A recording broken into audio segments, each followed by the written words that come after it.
आज सकाळची सुरुवात छान असं पूजापासून झाली होती. आता देवपूजा करून झाली होती. त्यानंतर चुल्याची वगैरे पूजा करून घेतली मी. चुल्याची पूजा झाल्यानंतर लगेच इथं कॅबेजची भाजी घालायला घेतली होती मी. आता आधीच रात्री चिरून ठेवले होते कॅबेज वगैरे, त्यामुळे फटाफट कॅबेजची भाजी करून घेतली. त्यासोबत चपात्या बनवून घेतली. कारण आता हल्ली लेकरांचा टिफिन काही नसतो, फक्त आमच्या पप्पासाठीच टिफिन बनवायचं होतं.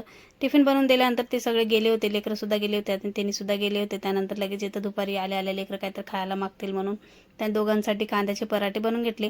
मी पण याचाच नाश्ता करून घेतला होता आज. ते झाल्यानंतर आता सकाळचं तर सगळं झालं होतं. आता इथं संध्याकाळच्या वेळेस असं काही पाऊस चालू झाला होता.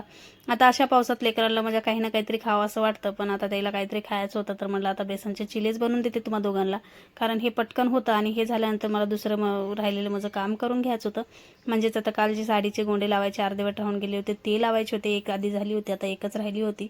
आता ते लावायला बसले तर माझ्या पार्टचे असे काही नखरे असतात. तुम्ही ऐका त्यानं काय म्हणतोय ते. असं वाटलं की आपण पाट्टे उठलं आणि आपल्याला इथला कश का वाटला रे पाट्टे उठल्या जो 12 वाजल्यात रात्रीचे 5 मिनिटाच्या शाळा तू जाऊन झोपतात का म्हणजे हां ठीक आहे नीट. जेव्हा जेव्हा असं रात्रीचं काम घेऊन बसते ना, तेव्हा तेव्हा माझे लेकरंसुद्धा माझ्यासोबत जागीच असतात. त्यामुळे मी जास्त करून अवॉइडच करते रात्रीच्या वेळेस काम करायचं. पण आता अर्जंट असलं की करावं लागतं, त्यामुळं आजसुद्धा अर्जंट होतं, त्यामुळं करायला घेतलं होतं मी. तरीसुद्धा बीचमध्ये लेकरांना दोघांना पण झोपी घातलं. त्यानंतर आता राहिलेले गोंडे लावून घेतले. पूर्ण लावल्यानंतर असे काही साड्यांचे लुक दिसत होते, तुम्ही बघू शकता. आता हे दोन्ही साड्या कस्टमरचे होते, त्यामुळे फटाफट इथं पॅक करून घेतले.